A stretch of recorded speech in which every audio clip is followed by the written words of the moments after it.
में अब अगली क्लास। बांग्लादेश के खूंखार आतंकी छूटने लगे जेल से। मोदी के भारत का नया संकट आ चुका है क्या सामने? आतंकी ओसामा बिन लादेन का दोस्त तबाही मचाने बाहर आ गया है। सत्ता बदलते बांग्लादेश ने पाकिस्तान से 40 टन आरडीएक्स क्यों मंगवाया है? देखिए चलो।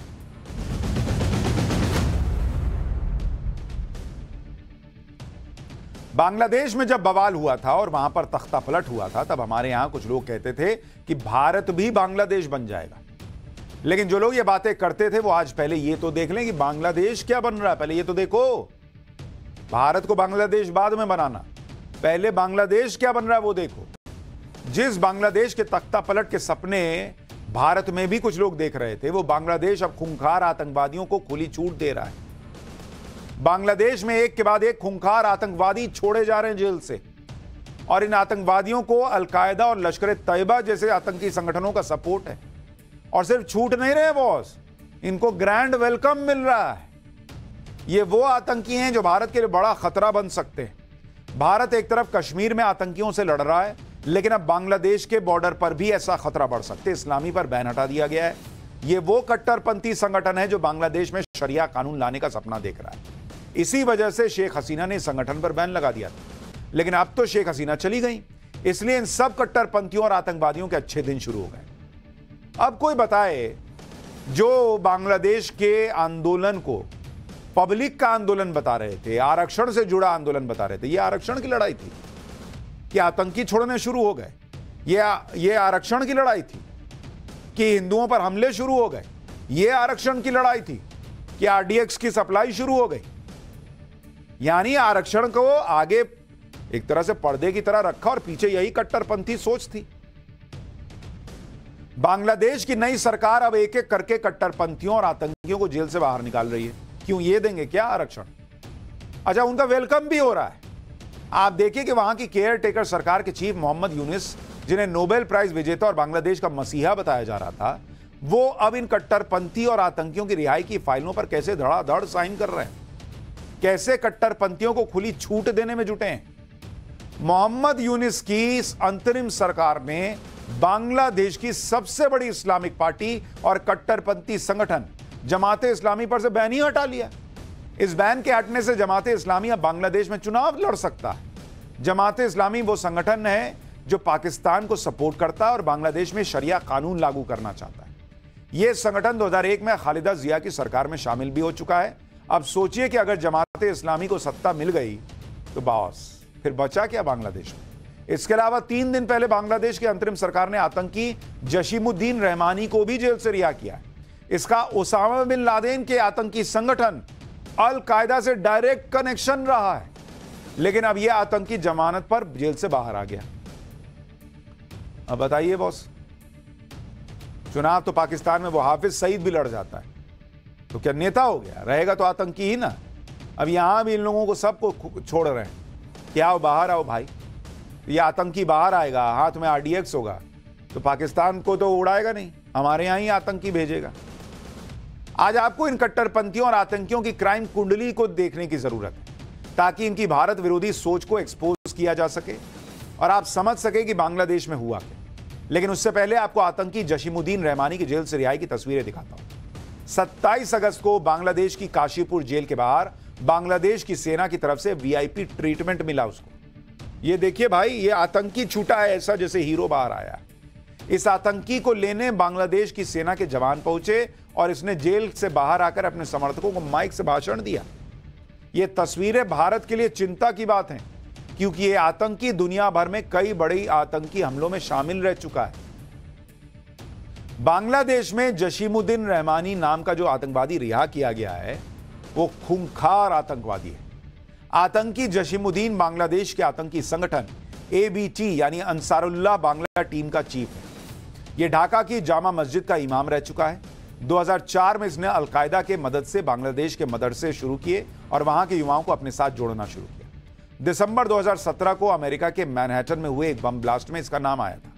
यह आतंकी हमला आईएसआईएस की मदद से करवाया गया था। इससे पहले 2015 में इसके ग्रुप के 10 आतंकियों ने बांग्लादेश की एक बैंक को भी लूटा था। कुछ साल पहले शेख हसीना ने इस आतंकी को एक मर्डर के केस में जेल में डाल दिया था, लेकिन बांग्लादेश की सत्ता बदलते ही यह साफ हो गया कि जसीमुद्दीन की रिहाई तय है और वो आ गया बाहर। भारत के लिए खतरे की खबर यह है कि इसकी रिहाई पहले बांग्लादेश की शेरपुर जेल से 500 कैदी भाग गए थे, जिसमें इसके आतंकी भी शामिल होने की बात सामने आई। इस खूंखार आतंकी की रिहाई के अलावा मोहम्मद यूनुस ने बांग्लादेश के सबसे कट्टरपंथी संगठन जमाते इस्लामी और इसके स्टूडेंट विंग से बैन भी हटा लिया। इस संगठन के बैन हटाने वाले कागजों पर यह लिखा गया कि जमात के खिलाफ आतंकवादी गतिविधियों में शामिल होने का कोई सबूत ही नहीं मिला। जमाते इस्लामी का छात्र संगठन इस्लामी छात्र शिविर का आतंकवाद से कोई संबंध नहीं मिला। सरकार का मानना है कि जमाते इस्लामी और इस्लामी छात्र शिविर किसी भी आतंकवादी गतिविधि में शामिल नहीं है, इसलिए इन पर चल रहा प्रतिबंध हटाया जाता है। अभी तो तुम जुम्मे जुम्मे आए हो सरकार में, तुमको इतनी जल्दी पता भी चल गया कि कोई सबूत नहीं मिला। तुमसे हिंदुओं पर हो रहे हमले नहीं रुक पा रहे, लेकिन इतनी जल्दी सबूत मिल गए कि इनके खिलाफ कोई सबूत नहीं है, जबकि ये वही संगठन है जिन्हें आतंकी घटनाओं में शामिल होने की वजह से बांग्लादेश की सुप्रीम कोर्ट ने बैन किया था। और ये आया नया नया आदमी, इसको सबूत मिलने बंद हो गए कि कुछ नहीं मिल रहा, निकालो निकालो, सबको बाहर निकालो। क्या आदमी है भाई। अब यह समझिए कि इन दोनों संगठनों से बांग्लादेश की अंतरिम सरकार ने बैन क्यों हटाया। जमाते इस्लामी, जिसके खालिदा जिया की पार्टी बीएनपी के साथ सियासी रिश्ते रहे, 2001 से 2006 के बीच जमाते इस्लामी खालिदा जिया के साथ सरकार में शामिल थी। जमाते इस्लामी वही संगठन है जिसने पाकिस्तान के खिलाफ बांग्लादेश की आजादी की लड़ाई में पाकिस्तान का साथ दिया। इस संगठन के आईएसआई, हमास, फिलिस्तीन, इस्लामिक जिहाद जैसे कट्टरपंथी संगठनों से कनेक्शन है। 2001 से 2006 के दौरान जमात ने बांग्लादेश में लश्कर-ए-तैयबा के आतंकवादियों को शरण भी दी थी। जमाते इस्लामी का छात्र संगठन इस्लामी छात्र शिविर, जो पाकिस्तानी आतंकी संगठन हुजी के साथ बहुत पहले से काम करता रहा। साल 2008 में जब बांग्लादेश में राष्ट्रपति शासन था, उस दौरान आतंकी संगठन हुजी और इस्लामी छात्र शिविर के लोगों ने भारत में 6 प्रमुख शहरों में बॉम्ब ब्लास्ट कराए। इन संगठनों का मकसद बांग्लादेश में प्रो पाकिस्तान और तालिबान स्टाइल कट्टरपंथी शासन को स्थापित करना है। साल 2013 में जमाते इस्लामी को शेख हसीना की सरकार ने बैन किया था। अब यह संगठन बांग्लादेश में चुनाव लड़ेगा और अगर जीतकर सत्ता में आ गया तो इस बार बांग्लादेश में शरिया कानून भी लागू हो सकता है।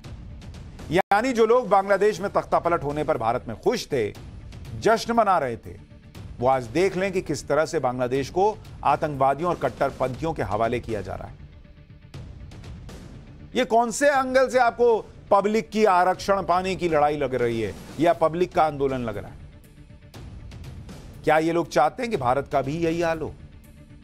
इस समय बांग्लादेश में जमाते इस्लामी की जिम्मेदारी क्या है वो आपको बता ही रहा हूं।